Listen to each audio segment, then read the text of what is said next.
많은 사람들이 같은 예배를 드리고 같은 집회에 참여하지만 다른 경험을 하는 경우를 종종 보기도 합니다. 한 사람은 정말 그 속에서 성령의 역사하심을 경험하고 그 경험을 통해 삶이 바뀌는 것을 경험합니다. 하지만 어떤 사람은 그 속에 있으면서도 성령의 임재를 경험하지 못하거나 성령의 임재를 목격하기만 하고 그것이 그 사람에 아무런 영향을 끼치지 못하는 경우를 보기도 합니다. 왜 그런 것일까요? 많은 이유가 있을 것이지만 가장 큰 이유는 성령의 임재를 경험하고 삶을 바꾸는 사람은 하나님께 자신의 삶의 전적인 주도권을 내어드리고 자신의 생각과 이상 그리고 소원을 하나님께 전적으로 맡기는 사람이었기 때문입니다. 그렇지 않은 사람은 자신의 주도권을 자기가 스스로 가지고 있고 자신의 생각과 이상과 소원을 아직 하나님께 맡기지 않은 사람이었기 때문일 것입니다. 오늘 본문은 어제 사울의 아들 요나단이 자신의 무기를 들어주는 소년만 데리고 블레셋 적진으로 뛰어들자 하나님께서 블레셋 군대 가운데 큰 떨림이 있게 하신 후의 일입니다. 요나단은 이스라엘 군대가 600명밖에 되지 않았고 그들의 무장도 요나단과 사울만 철병기를 가졌을 정도로 정말 열악했지만 그는 하나님을 신뢰함으로 하나님의 위대하심이 어떠한 군대의 강함보다 더 크신만을 의지하고 적진 가운데로 뛰어든 것입니다. 하나님을 신뢰하고 하나님께 모든 것을 맡겨드린 결과 그는 그의 힘으로는 절대 만들어낼 수 없는 기적을 경험한 것입니다. 그런데 오늘 본문에는 아들 요나단처럼 하나님을 신뢰하고 하나님께 모든 것을 맡겨야 했지만 그러지 못한 하나님이 세우신 왕 사울 왕의 모습을 보여줍니다. 어제 본문 말씀인 14장 2절 말씀에는 요나단이 자신의 무기 든 자와 함께 블레셋 적진으로 나아갈 그때에 사울 왕은 그를 따르는 백성 600명과 함께 석류나무 아래에 머물러 있었다고 적혀 있습니다. 사실 요나단의 자리는 사울 왕의 자리였습니다. 석류나무 아래에 머물러 있는 자리는 하나님이 세우신 왕 사울 왕이 있어서는 안 될 자리였습니다.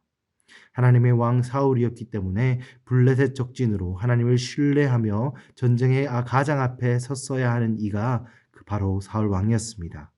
하지만 그는 전쟁에는 나와왔지만 아직도 인간적인 그들의 힘과 그리고 계산을 하나님의 임재와 그의 능력보다 더 우선시하고 있었습니다.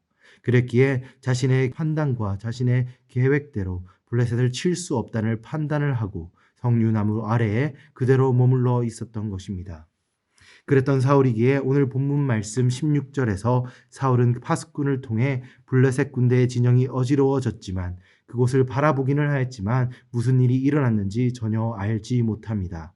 하나님의 임재와 역사가 자기의 코앞에서 펼쳐진 것을 목격하였지만 17절 말씀에 따르면 자신의 아들 요나단과 그 무기든 자가 사라진 것조차 파악하지 못하고 있었음을 보여줍니다. 이렇게 자신의 판단과 자신의 계산을 하나님의 능력과 임재를 신뢰하는 것보다 우선시하는 사람은 하나님의 일하심을 목격할 수는 있습니다. 그리고 그것을 볼 수는 있습니다.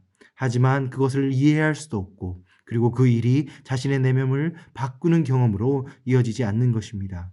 오늘 우리의 영적인 상태는 어떠합니까? 매번 똑같은 예배를 참여하고 경험하고 있지만 어떤 사람들은 그 예배를 통해 하나님의 임재를 경험합니다. 그리고 임재를 통해 자신의 삶과 자신의 영적 상태를 변화시키는 경험을 하는 사람이 있습니다.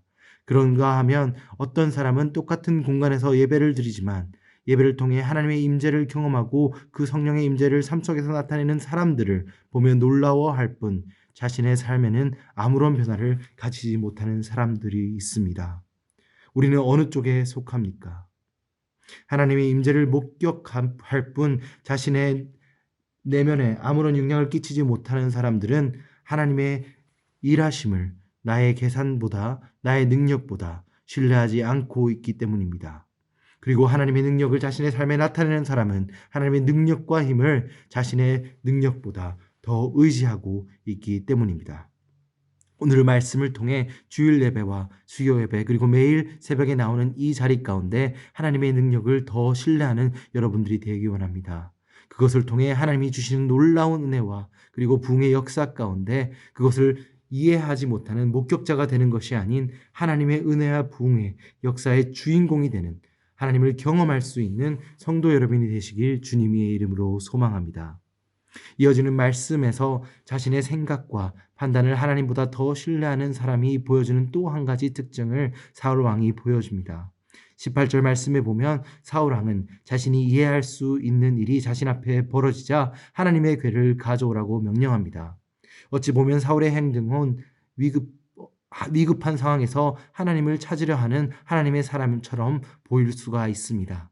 하지만 그의 행동은 하나님을 찾는 것이 아닌 자신의 이익에 따라 하나님을 이용하려고 하는 것임을 19절 말씀에서 우리는 볼 수 있습니다. 하나님의 궤를 가져올 것을 명령하였으나 소동이 더 심해지자 하나님의 궤를 가져오라는 명령한 제사장에게 그것을 멈출 것을 명령합니다. 사울은 하나님의 뜻을 구하는 듯 하였으나 전쟁의 상황이 어느 정도 파악되자 하나님의 답을 듣기 전에 블레셋 군대가 있는 곳으로 공격한 것으로 보아 그는 아직도 자신의 판단과 계산을 하나님보다 더 신뢰하고 있음을 보여줍니다. 그리고 자신의 목적과 자신의 필요에 따라 하나님을 이용하고 있음을 보여줍니다. 신앙생활을 오래 한 사람이 빠질 수 있는 함정이 이것입니다. 자신이 필요한 일이나 급한 문제가 있을 때는 기도와 예배에 열심을 내지만 상황이 나아지면 자신 스스로 모든 것을 다 해결할 수 있는 것처럼 기도와 예배를 등한시하기 시작합니다.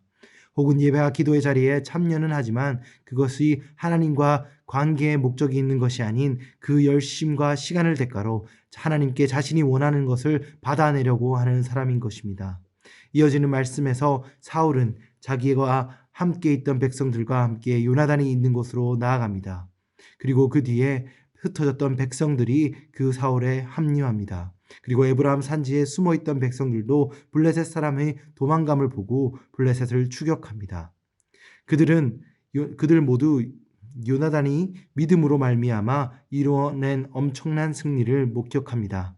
하지만 그들은 요나단이 경험한 하나님의 승리를 그저 목격만 할 뿐 하나님의 위대하신 일을 그저 쳐다만 볼 듯 그것을 통해 어떠한 변화도 어떠한 영광도 경험하지 못하는 것입니다. 사랑하는 성도 여러분, 우리는 하나님의 역사하심을 바라보고 그저 하나님의 임재를 경험하는 사람들을 바라보고 있는 목격자입니까? 아니면 하나님의 임재를 직접 경험하는 요나단 같은 믿음의 사람입니까? 오늘 말씀 가운데 그리고 기도의 시간 가운데 우리가 목격자의 신앙을 하고 있다면 나의 계산과 나의 판단을 내려놓고 하나님을 더욱더 신뢰함으로 하나님의 임재를 경험하는 하나님의 믿음의 사람이 되시길 주님의 이름으로 축원드립니다.